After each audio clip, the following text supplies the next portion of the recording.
I'm standing in front of Seaside Village, right near the intersection of Atlanta and Beach Boulevard. Today, plenty of cars go in and out of these gates, but 70 years ago, there was a different kind of automobile traffic here. I'll tell you about it in just a minute. I'm Chris Epting. I'm an author and storyteller, and I love the history of Huntington Beach, especially the hidden history. For the past 2 seasons, we've helped uncover many little-known stories that help illuminate the past. Now, join us as we dig deeper to discover even more secrets. Welcome to Hidden Huntington Beach, Season 3. In 1946, Tom Talbert purchased 60 acres south of Atlanta Avenue and west of Beach Boulevard. Soon after, he built Talbert Stadium, a 1/5 of a mile oval racetrack that was patterned after Gilmore Stadium in Hollywood. It was built to hold 17,000 and featured midget cars, jalopies, motorcycles, and more. Model T Fords played auto polo in the infield. Wild West shows were staged, and sports car races were held there too. Many popular drivers raced here, including Jim Rathman, who won the Indy 500 in 1960. Tom Talbert closed the Speedway in May of 1958. In the 12 years it was open, the venue had several names: Talbert Stadium, the Huntington Beach Speedway, Huntington Beach Stadium, and the American Legion Stadium. Surfboard builder Bob the Greek Bolin actually visited the track as a teenager, and he returned to the exact site with us to tell the story. Greek, where we're standing right now, there's no sign, no plaque, no marker, but there's a lot of hidden history right here, and it's a place that you experienced as a teenager back in the 1950s? Late 50s, yes. What would this have been back in the late 50s? Well, this was almost the center of the track. I mean, close to it. Somewhere along here was the center of that track. Would have been actually pretty safe where we are Yes. back in the day, because they would have been going around us. Well, sometimes they went off track. Greek, talk a little bit about you snuck in here as a teenager. I want to hear about that. But if you would first, paint a picture of what Huntington Beach was like in the late 1950s. Was car culture very popular here? Car culture has always been very popular. I mean, they had hot rod cars. There's still guys that have some of the hot rod cars. But as you drove down Beach Boulevard, there was nothing there. It was all farmland.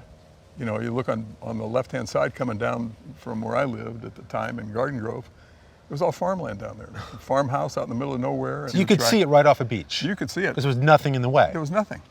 You know, when you made the turn and come up Beach Boulevard, it was right here. It was a big place. What do you remember specifically about sneaking into the track that day? It was empty, right? It was closed. There wasn't a whole lot here at the time. There was no track across the street. There was no track here. The racetrack was the only thing right in this area. You know, so I parked somewhere along here, close to the entrance of that place, and got in. Whether I went through a fence, climbed through a fence, climbed over the fence, I don't remember, but walked into the area, walked through and looked from the inside of the track and looked at the bleachers, and it was phenomenal. It was really a neat. What did it look like? It's just a big dirt oval there, you know, with the bleachers on one side, and I think we had minor bleachers on the other side, if I remember right. And but there was nothing around here. You know, and you could have been standing that day right here where we are today. It's very amazing. possible I walked right across here somewhere. This spot. Yeah. And then they tore it down in the late 1950s. I think the sort of scar of the oval sat here for a number of years. There are aerial shots into the 60s where you can actually see where the oval was, but there was no more racing. Yeah, there was no more racing. There was nothing here anymore. Well, as far as who did race here, our mutual friend Bob Terry, another local legend, he came here back in the day, and he was kind enough to lend us these programs when he would come, you know, jalopy races every Friday night. And what the Terry family would do apparently is they would fill out all the events, all the heats, all the laps, you know, what the times were. And so these are, you know, really important artifacts. That was called Talbert Stadium at that point. Then it became at various times Huntington Beach Raceway, Racetrack. But Tom Talbert is the one who purchased the property and started the track here. It was his track. Yeah, I think it was about 60 acres. Yeah, that he huge lot. Yeah. And for years, this was a really thrilling spot to be for young people like you that liked racing, that wanted to come out for a night of kind of family fun. And you've got now at home, you've got an original poster, right? From the track? I have one somewhere. Yeah, I have to dig it up. Yeah, I know. Might be on my desk. You're a good collector, I know, of history. But what do you think when you see these here? These have got to bring back some memories of growing up here or spending time here in Huntington as a teenager, huh? Well, you know, you can see this guy flying right here on this one. But the nice thing is, if you go to the inside page, you can see the amount of racers that were here. Yeah. Look at all the racers, that 174 guys that would race here. Yeah, incredible. These are the official entries. It was a popular track. And Bob did a really nice job of filling out who took first, who took second. He even put time on there. Amazing. It's like filling out keeping score at a baseball game or something. Yeah. It reminds me of. It's funny too, what I noticed looking at these programs, there are no ads in them. Like, you know what I mean? You're used to just seeing like local businesses, but these are totally clean. Really, all it is a way to fill out who's racing that day or night. Yeah. Day, I guess. I don't think it was lit at night. And, you know, it's really something. So when we stand here today, your son lived over here for a while. You knew what was here when your son lived here, right? Yeah. That had to be pretty cool to come Oh, no, visit it was him. great. My son Michael lived just a little further down, and like I said, we're standing at about the middle of the track. Well, Greek, another person who loves local history, who's a very active member of our Hidden Huntington Beach Facebook group, is a guy named Aaron Jacobs.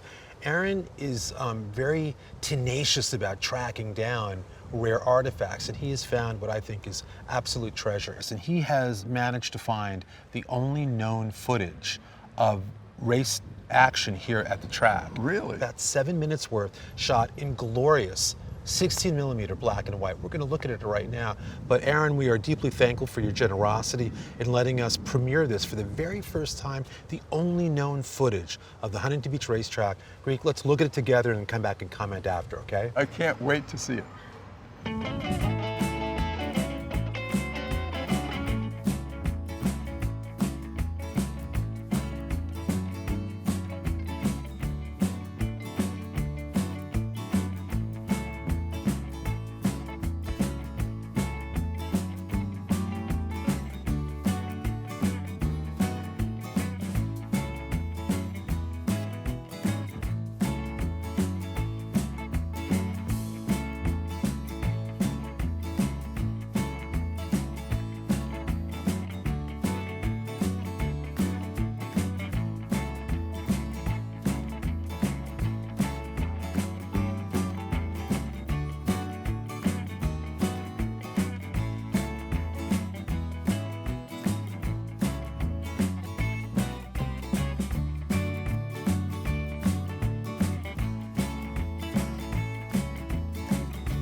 All right, so what do you think of that footage? That footage is awesome. It's amazing, isn't it? Oh, it is. Aaron Jacobs' generosity and real hustle in not just getting the footage, but doing the homework, the heavy lifting homework to determine through old photos, the placement of the oil wells, to just make sure that even was Huntington Beach. He put a lot of time into it. We were super grateful that he did, but it's a thrill seeing it, isn't it? It's a great video, 16mm, nice and crisp. Yeah.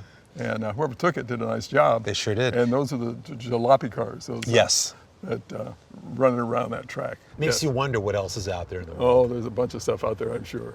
To me, it feels very professional. I mean, shooting 16mm in what's probably late 40s, early 50s, families often didn't shoot 16mm. It seems very professional that it was done like that. And it really is, it's found treasure. Again, we thank Aaron Jacobs for letting us look at it, but I think we should look at it again. You know, we'll keep analyzing it and see what we come up with. Absolutely. Greek, I want to thank you as always. You're not just you know, a local surf legend, a great realtor, but you're a historian, you're a local historian. You did one of our favorite Hidden Huntington Beach episodes, and there's another one we're going to plan down the line pretty soon. But for revisiting the track site here today, thank you very much, man. It's great to see you. Thanks for having me. It was great. And I love talking about Huntington Beach. I know, so do I. Thanks.